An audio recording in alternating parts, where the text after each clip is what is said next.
The Final Word Daily with me, Daniel Norcross and Ben Jones, brought to you by Noobru, the Think Drink.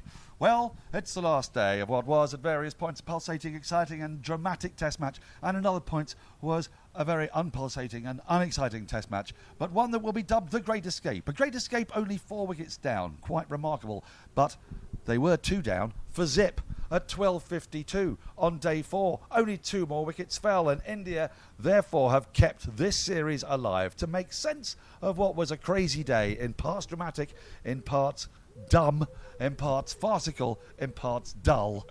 It's Ben Jones. KL Rahul and Shubman Gill return to the scene of their, well, the opposite of a crime, their genius yesterday, and KL Rahul does not last particularly long. He falls to Ben Stokes, angling the ball in, does one of my favourite things in cricket, walks for an LBW. Always incredibly fun. Shubman Gill gets to his century, celebrates demurely, he exudes aura, control. He is the captain of his ship. Then he gets out. Then Washington, Sundar and Ravindra Jadeja come in, and they've got a problem. They've still got to navigate a significant deficit. They don't even end the day out. They end it undismissed, both on a century, both raising their bats in slightly farcical, slightly, let's be honest, hilarious circumstances around the last hour. India have drawn the test. It's 2-1. We go to the Oval with the series alive. They can't win it, the tourists, but they are still in with a chance of a draw, and there is needle coming out of everyone's eyes. Oh, that's absolutely right. And finally, we asked for silliness and we asked for laughter, and we got it in bucket loads tonight. Oh, my goodness me, where to start? Well, this time I'm going to go quite chronologically, because the day began with 17 overs, I think it was, to go before a new ball was going to become available. And England bowled pretty well. Liam Dawson bowled okay. No one was scoring any runs. It was a very, very slow session of cricket. 49 runs came in 26 overs, but crucially for the loss of 2 wickets. And the key element was Ben Stokes. He bowled an 8-over spell in which suddenly, we thought we knew everything that was wrong with Ben. It must be a hamstring. No, it's a knee. It's a calf. Oh, no, it's a cramp. No, it wasn't that today. It was a shoulder. There's something else dropping. One of these days, one of his elbows is literally just going to collapse onto the ground, and physio's going to come back, just slot it back in with duct tape, and then he's going to bowl another 19-over spell. It was amazing stuff. And when he was bowling, the ball was jagging, and it was keeping low. The wicket that got Rahul, that you referred to, Ben, when he walked for the LBW, was virtually unplayable ball because it jagged back and hit the knee roll. Bang. Rahul, who defensively looked completely perfect throughout his innings and through much of the summer, he could do nothing about it.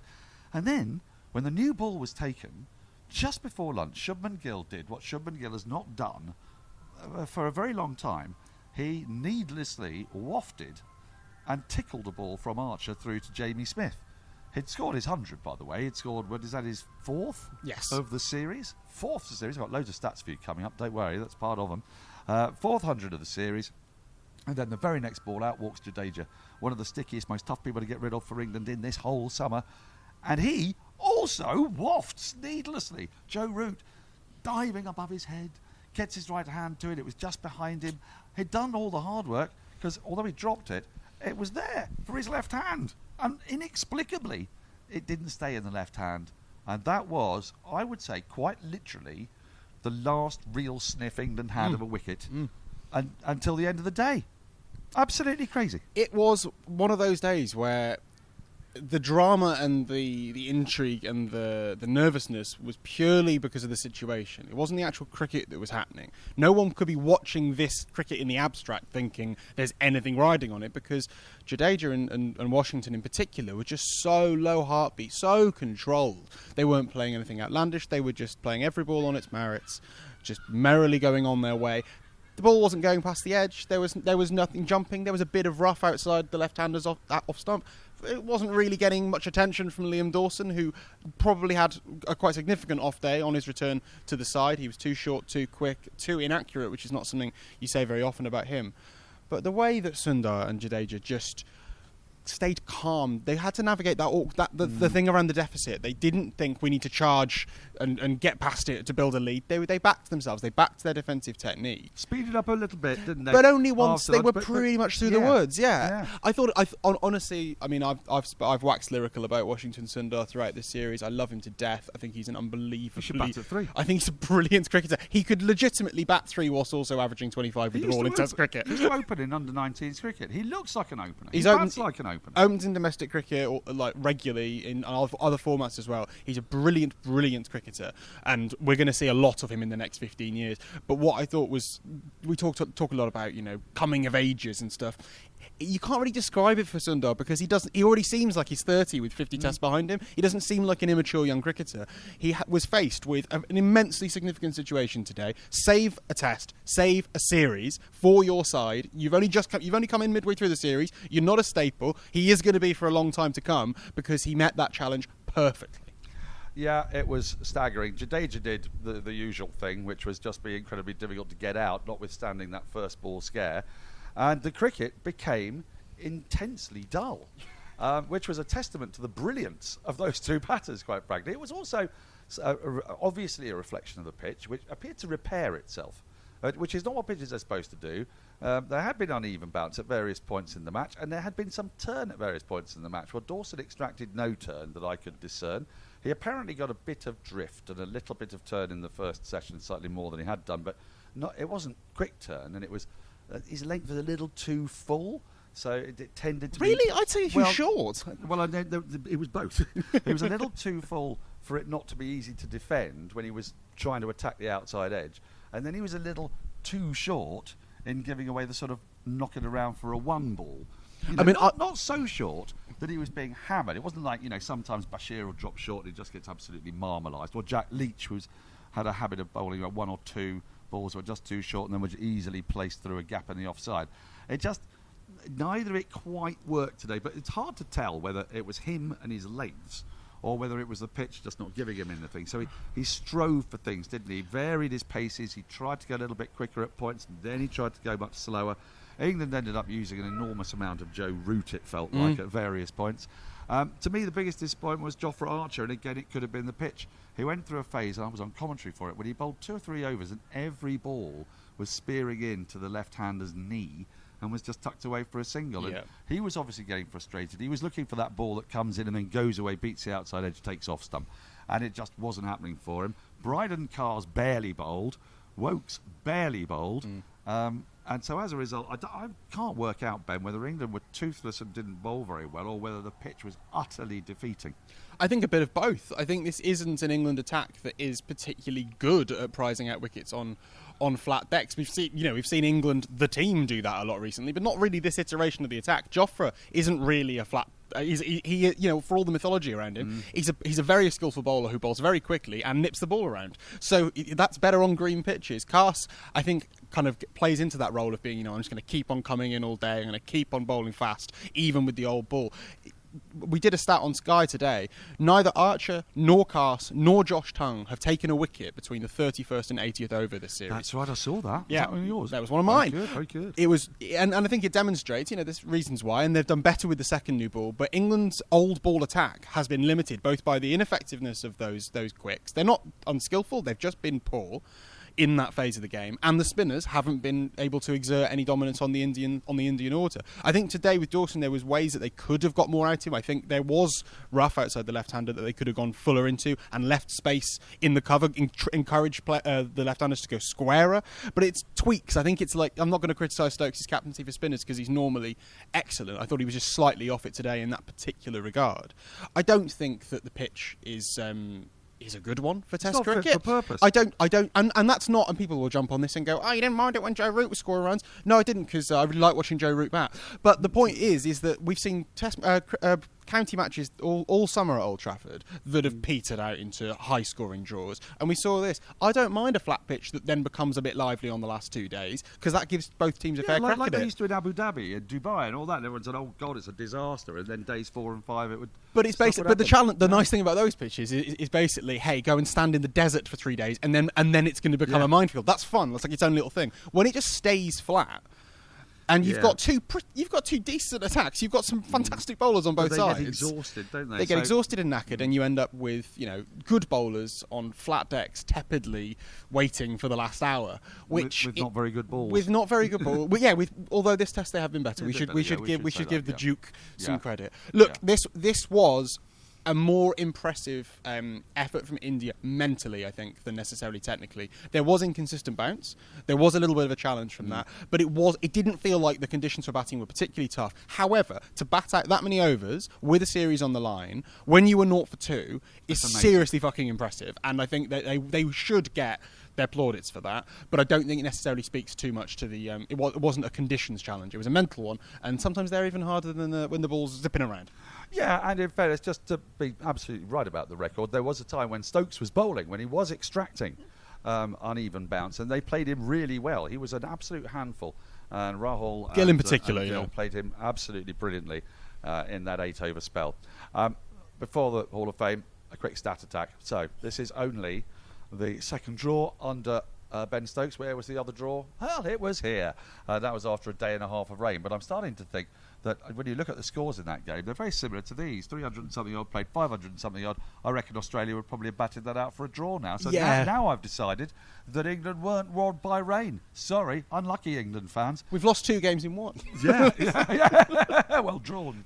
Yeah, but morally lost 2 games in 1.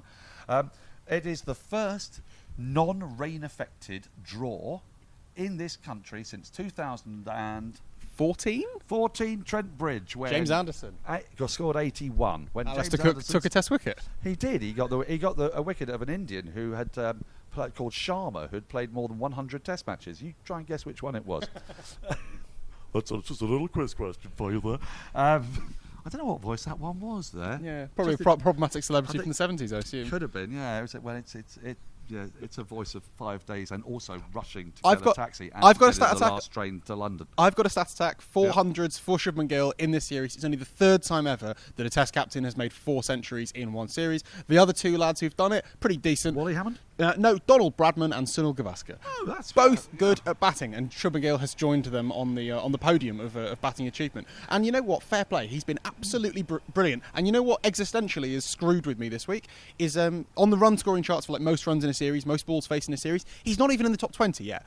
I feel like I've watched him bat for like a month and a half. So it's a bit of a ridiculous situation. 11 centuries for India in this series, 7 for England, 18 centuries already. Absolutely nuts. Runs galore, not many wickets. Most centuries for a series in England. And the second Test match in which one side has scored 300s and had 2 ducks. The only other time it happened, Headingley, in this series when India did exactly the same. Okay. Great fun. That's the stat attack gone. Ben's going to make his phone work so that I can tell you all sorts of things about Noobru, because before we go to the Hall of Fame, I want to tell you about Noobru. It's time for the Noobru cricket giveaway. We're giving away a brand new Virat Kohli Genius cricket bat, gloves and case, plus a year's supply of Noobru Pro worth over £1,600 to enter. Go to noobru.com/final word, that's NOOBRU.com/final word, and purchase any or all of our 12 qualifying cricket Noobru products. Qualifying products will display how many entries each product will get you. The more you buy, the more entries you get. What's more, the 15% discount for being a Final Word listener still applies. Today's featured product is Noobru Cheat Cricket Kiwi Watermelon. Revolutionise your diet. Enjoy carbs without guilt and maintain perfect blood sugar levels with Noobru Cheat, a refreshing kiwi watermelon drink infused with carb-blocking and blood sugar balancing ingredients for optimal health. Noobru has over 3,000 verified reviews online with an impressive 4.9 stars out of 5. The winners will be announced at our Wormsley cricket match, Zero Ducks given against the Final Word, on Monday, the 18th of August. I'm going to come along to that. Oh, excellent. Noobru Virat Kohli Genius Cricket Bat and Gloves giveaway. UK residents 18 plus only, please. Runs Tuesday, 22nd July to Monday, the 18th of August. Qualifying purchases earn entries automatically. Different products earn different products earn different entry amounts, but the more you buy, the more entries you get. No purchase necessary. Postal entries accepted. Full terms at noobru.com/final word. So, it's time for us to take a break. On the other side, it's the Hall of Fame. Welcome back. It's the Hall of Fame. And, I'm just going to go straight in with the obvious one. which was shithousery. Yes! And shithousery, I'm afraid, is it's not to everybody's taste. It is to mine. Charlie Raj did exactly the same thing. She just didn't turn up to have her hand shaken or to give any instructions at all in a test match where Indians women found themselves in a very similar position at Bristol a few years back. And this caused Heather Knight and England's team to be thoroughly miffed. Basically, the game is definitely going to be a draw, and there's no one there to stop the game. Now, there are two ways of looking at this. You're allowed to keep your opponents out in the field as long as you want. It's a five-match series. There's another match coming on Thursday. Why wouldn't you just let your two players get 100? Things that I heard on the stump mic suggested that England were less than happy with this approach and felt that those hundreds weren't really as valuable as they might be. And as a result, Harry Brook came on, not to bowl Harry Brook's usual adequate filth. He came on to bowl exaggerated filth. So at one end, you got Harry Brook going, go on then, tossing this ridiculous pie, not even hitting the stumps, the pitch, whack it wherever you want. Joe Root at the other end has not got that memo, and he's going, no, you're not taking runs off me easily. So he bowls a couple of overs that don't go for runs, which is why my train is in peril. Harry Brook understands I want to get to that train, and he bowls absolute filth. That is my Hall of Fame. You better have a short one, because I'm getting the hell out of here. We've got so much time. I haven't. I'm going to say, brief bit of on shithousery is that ultimately India did what caused England the most bother, which is kept them out there. England didn't want to be out there, and they kept them out there. Simple as that. India didn't do anything wrong at all, obviously. I think people are going to jump on Ben Stokes and make lots of accusations about English attitudes towards, entitlement. I think he was just a very tired, quite injured man at the end of a five-day test, ahead of another one, with a lot in his legs, a lot in his arms, and a lot of injections to go into him. And I think he probably deserves everyone to just go, let's go and have a cup of tea, let's all go and have a pint, let's get back to London, and let's all relax from there. But this is battle. This is it's good gear. It's obviously very good gear, but I just don't. What I don't want is 3 days of Spirit of Cricket discourse. I simply cannot cope with it.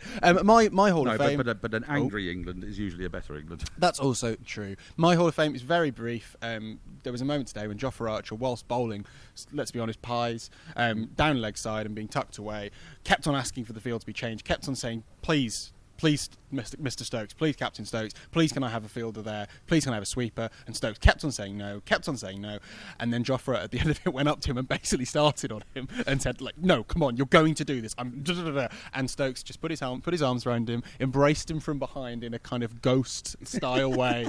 It was Unchained Melody, whatever the song is, starts playing over the tannoy, and the situation dissipates, and I think that's the spirit of reconciliation that we should all take from a glorious hour of shithousery. We're going to let Dan get back to London, and we're all going to diffuse, and we're going to come back to the Oval with a bit of null, bit of needle, with the series at 2-1 and plenty to play for. But let's not get too carried away. Here. Well, there's going to be a wash-up on this game tomorrow, then there'll be a preview on Wednesday, and then it's going to be the Oval Test, which presumably will go 5 days, because every game has gone 5 days. Every single game. From me, Daniel Norcross, from Ben Jones, and don't forget to check out noobru.com/final word for that 15% discount. For now, from this test match, it's 2-1 with 1 to play. How thrilling. Au revoir.